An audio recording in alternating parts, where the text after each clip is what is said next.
All right. Good morning, everybody. Glad you're here today and finding us again on Facebook, whether you're here live on a Sunday morning for these kind of moments of reflection that we have together, or whether you're joining us during the week, popping on at some point and giving yourself a chance to pause and pay attention to, two things like what's going on in our world and what's going on as world interfaces with the essence of who we are, right? That's what we try to do together when we congregate these days. So, we're not singing hymns, we're not reading liturgy, we're not by ourselves, we're connected in this way. And it's wonderful to be connecting with all of you. As always, to try to build community, make sure you shout out to each other, say good morning, shoot up a few emoticons of how you're doing today. Particularly today, I hate to keep coming at this with sort of the kind of what would you call it, like a pessimistic, the weight of it all. But really, it's really difficult these days not to go through a week, just like 1 week of walking the walk and not feeling like you're carrying, the weight of the world on your shoulders, as the world seems to be an ever more complicated place these days. And particularly this week, as we all absorbed, another level of awareness around the overt racist behaviors against Asian Americans and Pacific Islanders, and kind of the tragic upswing in violence against elderly in those communities, even in our own backyard in Oakland and San Francisco. We know that there is just so much dis-ease that is folded into our experience of life right now that it does feel heavy, right? It does feel heavy.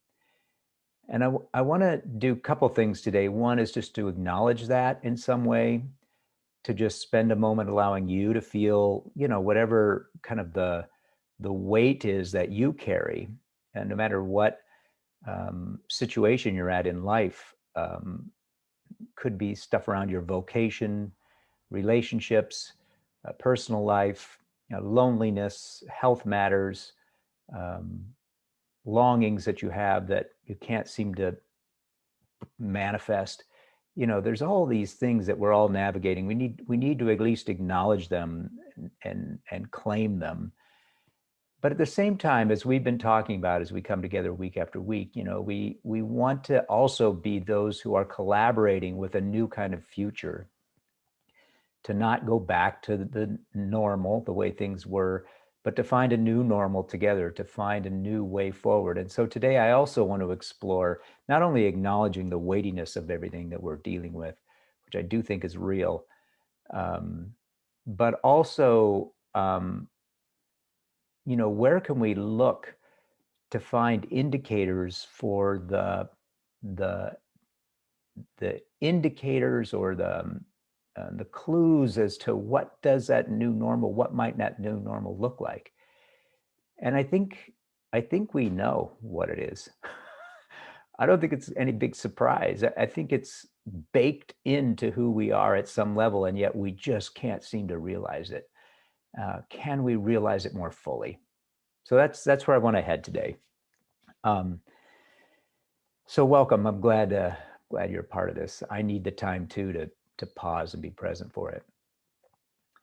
The backdrop today is a little different. Just to make note of that, it's a picture of a sequence of pictures of a farm that my daughter and my son-in-law started back in Vermont when they first moved back there. And I chose this setting because the text for today in Christian communities is this kind of reminder of Jesus when he is on his journey to what will be crucifixion for him and will be Holy Week for many Christians around the world.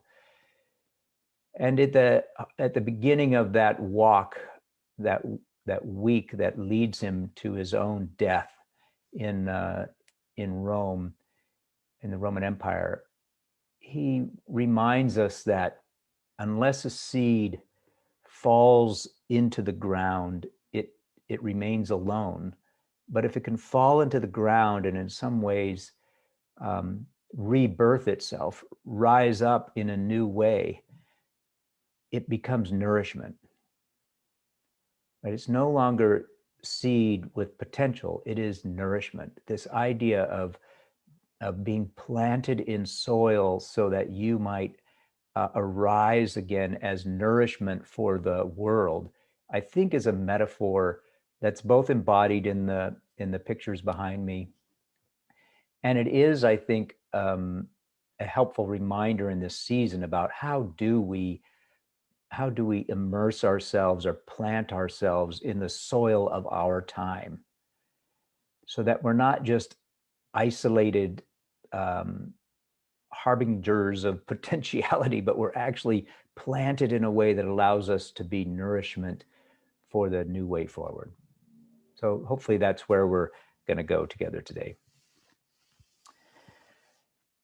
So as we get started, I want to kind of lead us into a piece that Martin put together for Holy Week.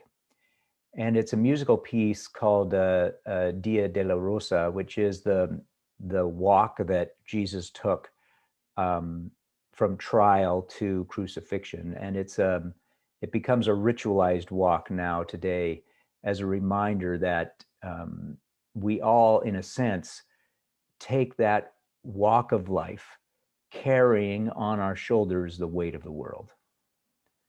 Just like the story, the biblical narrative where Jesus picks up cross, right, and bears, if you will, the weight of the world on his shoulders, even as he is hopeful for the dawning of God's great kingdom.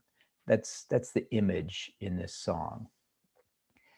And as Martin plays the song today for a kind of a grounding piece, I want you to kind of just acknowledge, what is the world weight that you're kind of holding on to that's weighing on you these days, and just be present for it. I'm cognizant, clearly, like you probably are, of our global awareness now, that I know in my consciousness that there is such suffering going on in Yemen, the famine in Yemen that is brought on by political crises, and I'm aware that there's kids starving at levels that I can't even imagine, and I feel that. You probably feel it too. Myanmar, as people try to rise up to try to leverage a political frontier without so much military heavy-handedness, the weight of their struggle, I feel that. You probably feel that. We feel the world nowadays.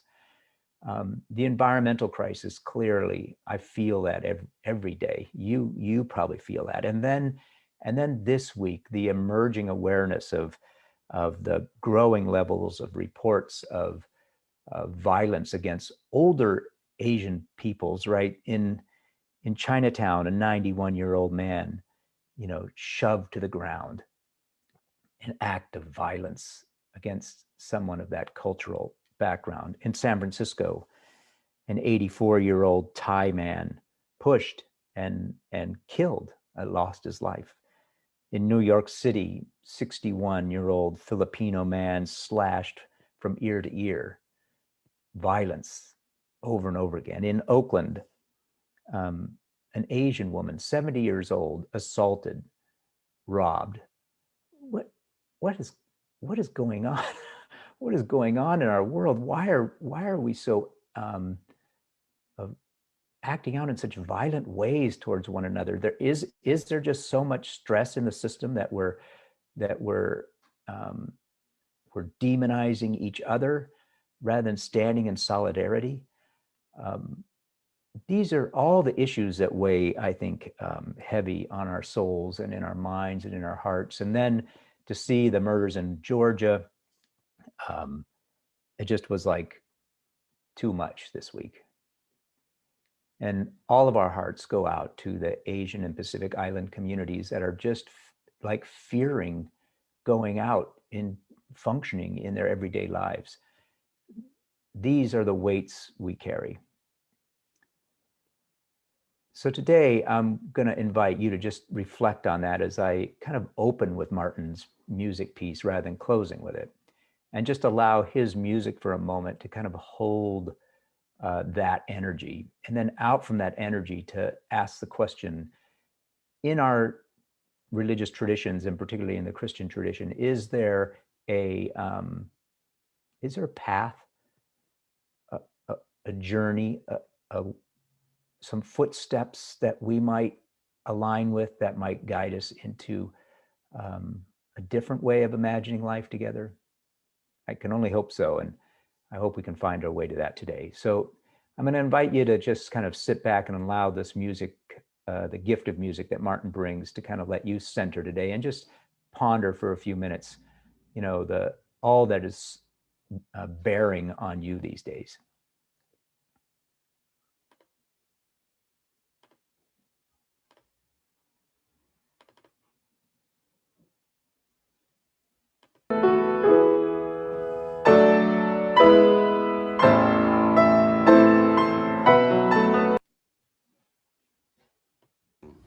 And it is a real place. It's a stretch of road about a half-mile long through Old Jerusalem, where tradition has it that Jesus dragged the cross to his own crucifixion. For over 1,000 years now, pilgrims have gone to Old Jerusalem to retrace Jesus' steps, some of them even walking on their knees as a sign of devotion. This song was made popular by contemporary Christian singer Sandy Patty.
Wow, thank you, Martin, for that piece. I don't know about you, but I mean, I could literally, um, feel the emotion of that piece today, and hopefully, you too were invited into at least being in touch for a moment with sort of the weightiness. That song in particular um, matched with the way in which Jesus journeys this one road, this 1 week, longing that God's great kingdom would come, and yet, giving his whole life for the cause. That's the energy of this particular piece. So it is a weighty one indeed, one that is a good reminder of where we're all at these days, it feels like. One of the most powerful metaphors that we find in the Christian tradition, and I think its roots go all the way back, obviously, to the Hebrew tradition as well. You find it in, I think, almost every religious paradigm, construct. This idea that that some other kingdom or way in which we are to live together might birth its way into reality. That phrase that finds its way into the traditional Lord's Prayer that's prayed in Christian communities almost every week is, "Thy kingdom come." It can be translated in many different ways, and in our study that we have on Thursdays, they looked at the different ways in which that can be translated. You might think of it as "let your reign come" or "let your rule come." There's all sorts of different ways in which Jesus was kind of calling for this emergence of a different way of life to reveal itself and to find fullness, and to invite a wider sense of what our humanity might look like. That theme, the kingdom of heaven is at hand, or the idea of this reign of God, is just like in front of us if we'd only see it, right? That is one of the key components of the whole ministry and teaching of the person of Jesus. We do know that was central to what drove him, right? But that idea of kingdom doesn't always resonate so well if we think about what Jesus was up to. And if you think about what Jesus was up to, is he was not necessarily perpetuating even the religious model of his day. He was seeking metaphors or images or stories or conversations that would unveil or reveal or disclose what that might look like. And oftentimes he used images that were grounded in the natural world. And that's why that one line, as Jesus begins his journey to his own death, about, unless the seed is planted in the soil, it stands alone. But when planted in soil, it arises and provides nourishment for all. That idea of how do I allow my life to be planted in ways that create nourishment for our collective whole is really the indicator that this kingdom is possible. It's baked into the way in which world works, the way in which earth works, the way in which we're designed to work for one another, right? That's how seed is to function. That's how we are to function. I think Jesus and many other religious, spiritual leaders and indigenous leaders, they get that. And then we see the way in which that's manifested, obviously in the life of many religious leaders, but also in the life of Jesus, the way in which he opens up the dynamism of compassionate relationship to layers in society that are not oftentimes included. Right? This idea of inclusivity, of opening up In a sense, access to all of God's grace or the grace of life to everyone in the society is definitely something that Jesus is up to.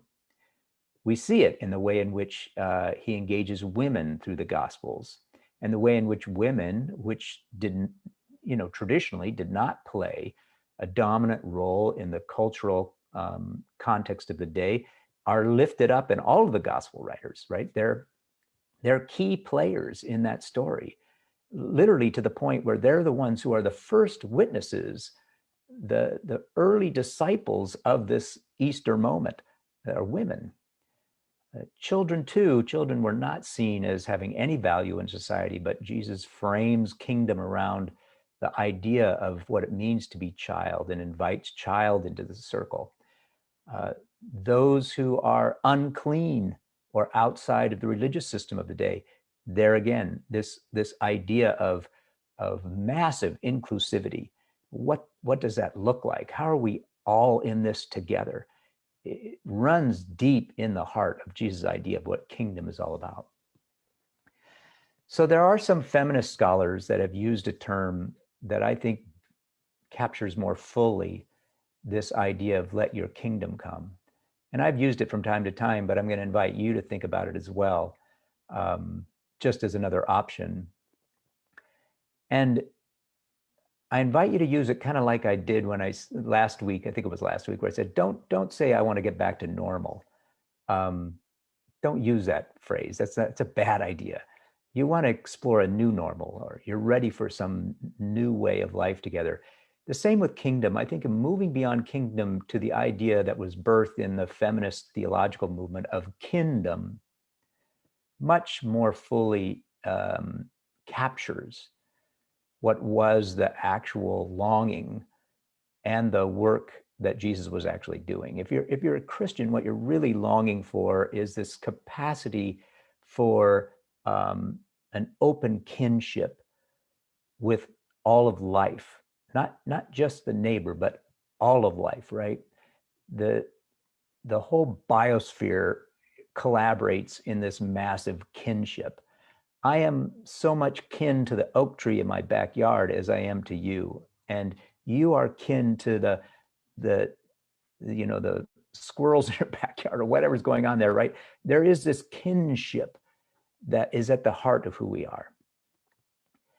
And in many ways, it's just literally waking up to that births this kingdom, that the kingdom of heaven, this kingdom of heaven, Jesus says, is at hand. It's present. It's here.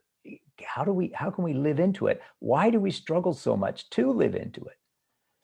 And I think it's one of the burdens of particularly people who foster a spiritual tradition or even a Christian tradition, is that they both know that. They know the promise of that and the longing for that, and they know the dis-ease of our inability to live into that. That is manifested all around us. That contributes to the burdens we carry. So I think that's, as we think about moving forward, as you think about issues like what's happening at our southern border, what's happening in the Black Lives Matter movement, what's happening in the AAPI acts of violence and how we are to respond to that, what's happening in our global relationships, what's happening as we manage together to come through this pandemic, all of those issues, if you use as a central lens to think about how you're going to behave or respond to all those issues, the lens of what facilitates a healthier kingdom, I don't think you can go too far wrong. To ask yourself, where can I plant myself in the soil of earth in a way to nourish that kingdom? You would be, in my mind, pretty close to doing this, having this dual role of being able to both feel the weight of the dis-ease that's part of our shared system, our whole enchilada, right? You both carry the weight of that, but you know that you're planted in a way that nourishes that great kingdom. To me, that would be the healthiest journey I could take. That would be the healthiest path I could go down. That would be a path that would resonate with not only the life and teachings of Jesus, but a lot of the spiritual traditions that have been a part of the human family throughout our long evolutionary history, right? How do we expand kingdom? I think about that when I think about the language that's in our Constitution, right? The constitutional language in America that, constitutional scholars will tell you that Jefferson, when he wrote these lines, did not have in mind probably the way we interpret it today. When Jefferson said, "We hold these truths to be self-evident," right? That all men are created equal. Now, when those words were crafted, Jefferson was trying to do something different, probably with the legitimacy of the states and establishing statehood, whatever, in the birth of our country. If you can do the research, and he probably had something else in mind other than that every individual is equal. So I'm not a historian, so I'm not going to go into that, but you could probably go into that and figure that out.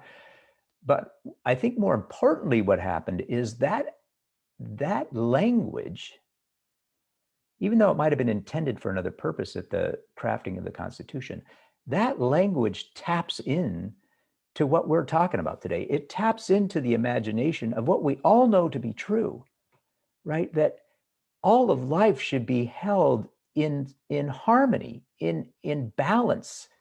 It should be, everything should be sort of held in equal status, right? I can't dismiss something as lesser than. I have to hold it. I'm responsible. If this whole thing's to work together, I'm to hold it as kin in harmony. That we know deep down in our soul that that's an inherent truth in the biosphere and in our collective life as well. We know it.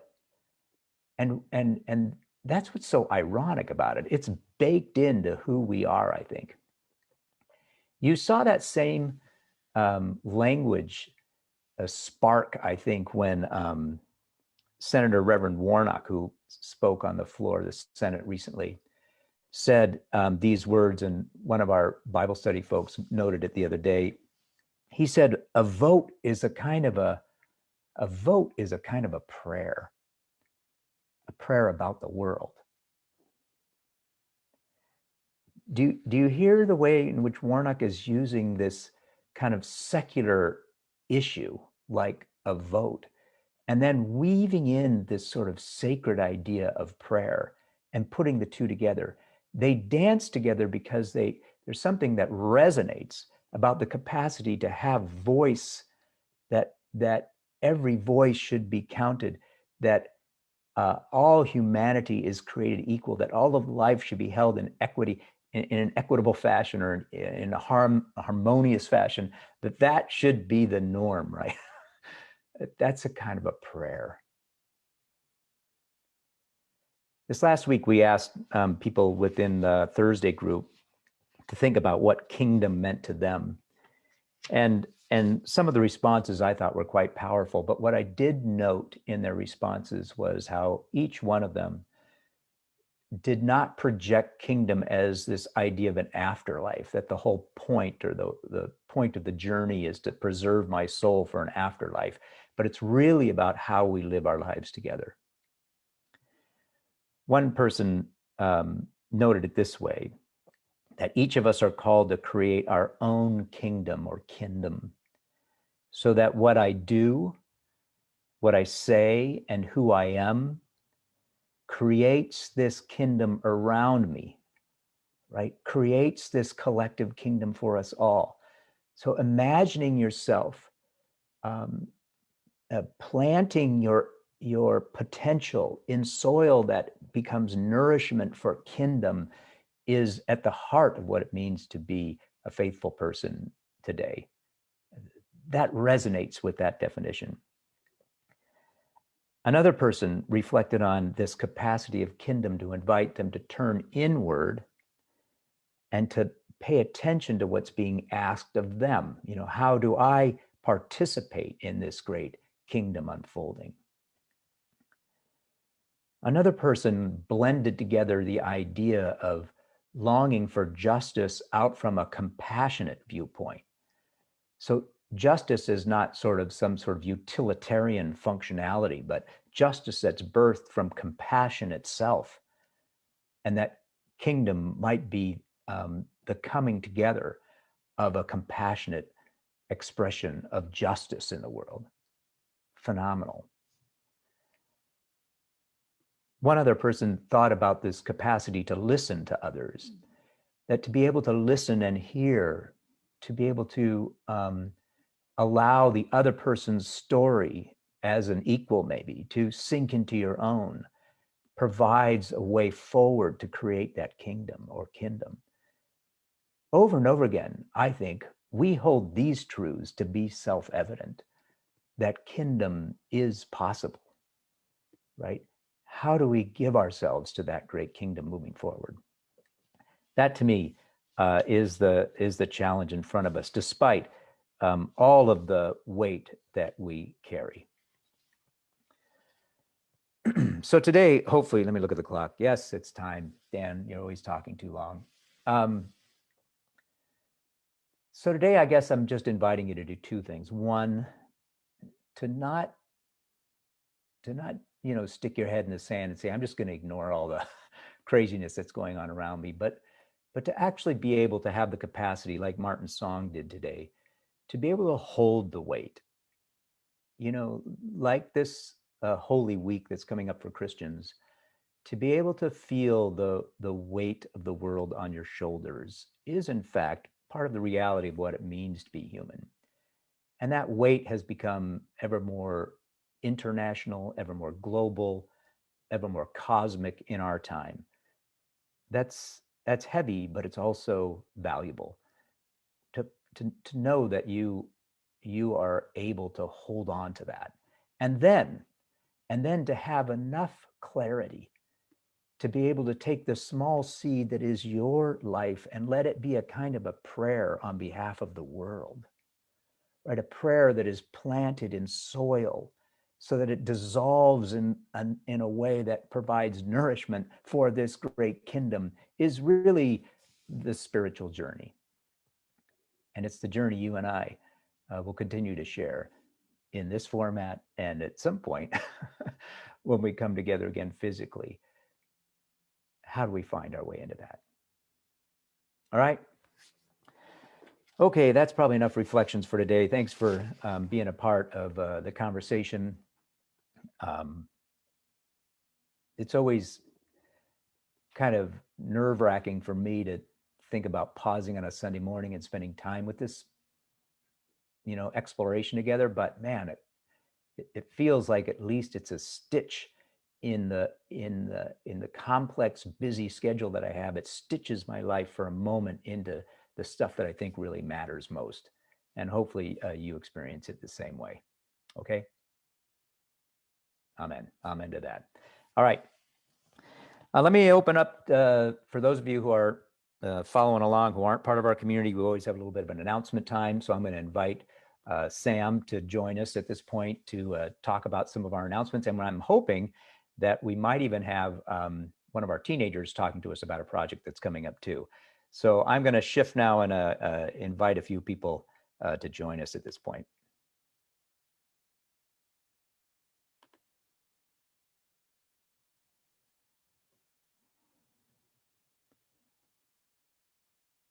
Wow. Hello, Sam. Hold on. Good morning. I got to go to this. I think this is working. All right. So Sam, you're doing announcements today. We are also hoping that we might have a youth join us, but I don't see her in the waiting room yet. So I'm going to let you get started on what's going on at OSLC, kind of bring people up to speed on that. And then if we see that youth person drop it into our conversation, I'll invite her in as well. Okay. Sounds fabulous. Yeah. So coming up this week, Monday night at 7 p.m., we've got Women of the Old Testament with Martin. And then on Thursday at 11, and I'm sure everybody's feeling very enticed having listened to Dan this morning, we have more conversations with Jesus Before God in our adult forum. And this week we'll be talking about the line, "Give us this day our daily bread." Yeah, and I do want to shout out because Sam led the piece on the kingdom, and it was awesome. So for those of you who missed it, it was really, Sam, I just thought it was so insightful, and then it even opened up my mind to think more completely about it. And then the invitation to ask other people, totally great time together on Thursday. So thanks for that. Thank you. I'm so glad to hear that. That's Yeah. awesome. If there's anything you want to be doing, that's it. Okay. So as we move forward, also this week, we've got Digital Days of Service, and I dropped a pile of links into our comments so you can click on the link for Digital Days of Service to see what it's about. But we know that Hope Solutions needs Easter baskets for homeless families. And we know that Crossroads High School for teen moms needs Easter baskets and grocery care packages. We've also got the Trinity Center, and they need meals delivered to the homeless. So you've got some great opportunities to take some of that angst and pain from this past week and maybe push it into helping some people around you in your world. Yeah, that's all in Contra Costa County too. So that's the nice part about that. It's all local stuff. Yeah. Local is good. Less greenhouse gases, right? Mm-hmm. Okay, our youth and peer ministers are very excited to do some more community building events for everyone. We spoke about this a little bit last week. There is a survey link that's also in the comments. If you fill the survey out, that's going to tell them, it's going to give them an idea of what you're interested in doing and when you're available, which will help them make some better decisions about what to do next. And they're really grateful to everybody who attended their last event, which was Paint Night. So take a minute to fill that survey out. It's a nice way to have a little fun community time, and you don't even have to get dressed up. That's true. Council met this past Thursday, and I'm trusting that went well. Yes. Good, good. So just as a reminder, once a month, you'll hear from either somebody from the executive committee or somebody from council. They'll come in and do some announcements and give everybody some updates about what's going on at the executive and council level at Our Saviors. I want to remind everyone there is an 11 a.m. parking lot service this morning. Don't forget that. You have that option. And you can always listen to weekly announcements on playlist on YouTube. I dropped that link into the comments as well. So those are all the big things. Do we have our friend for the... We don't. Well, let me see. No. Okay. So why don't you give a quick update on the cake thing? Okay. Well, for those of you who don't remember, last week, Dan and I volunteered as tribute to taste all your baked goods. That's true. I forgot about that. Now you make me hungry again. But okay, more seriously, we've got our youth who are inviting everybody to participate in the OSLC baking competition. You submit a photo, and you need to submit that photo by April 4th, 5 p.m. The categories for the contest include most colorful, most creative, most Eastery. So you've got options to play with. Yeah. Only one submission per person, and submissions should be sent in via email. And we email youth@oslc.net. Winners will be announced Sunday after Easter. I've got some work to do. I got to get my baker's cap on with this one. Yeah, me too. So I was thinking, so two things. One, everybody can participate in that. And I was thinking, I think next week you're off, right, Sam? So you're on spring break and doing some stuff for your own mental and emotional and physical health.